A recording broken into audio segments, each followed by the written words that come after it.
నీహా కోసం విశాల్ మార్ట్ నుంచి bed తెప్పించాం, foldable bed. ఎందుకంటే ఇక్కడ దాన్ని పట్టుకొని కింద పడిపోతుంది, అండ్ ఇక్కడ మంచం దగ్గర కూడా. సో హైదరాబాద్లో ఉన్న విశాల్ మార్ట్ నుంచి అయితే బెడ్ తెప్పించాం, ఫోల్డబుల్ బెడ్. పోర్టబుల్ అనమాట. ఇది ఇట్లనే ఉంచి మళ్ళీ పెట్టుకోవడానికి పనికి వస్తుంది, ఎక్కువ ఇదేం చేయకు. సో చూడండి, బెడ్ కావాలంట. వచ్చినప్పటి నుంచి దాన్ని పట్టుకొని ఇది చూస్తుంది. సో ఎలా ఉంటుంది ఏంటి అనేది నాకు కూడా తెలీదు. నేను కూడా ఒక ఇన్స్టా రీల్ చూసి తెప్పించాను. సో చూద్దాం, అట్లీస్ట్ తనకైతే ఒక అంటే ఇది ఒక బెడ్ వచ్చేసి 550 రూపీస్ పడింది. అండ్ ఇదొకటి మేము 1100కి తీసుకొని వచ్చామన్నమాట.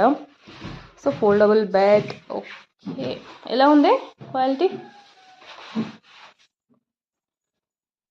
చాలా స్ట్రాంగ్ ఉందిగా, మెత్తగా లేదు, చాలా గట్టిగా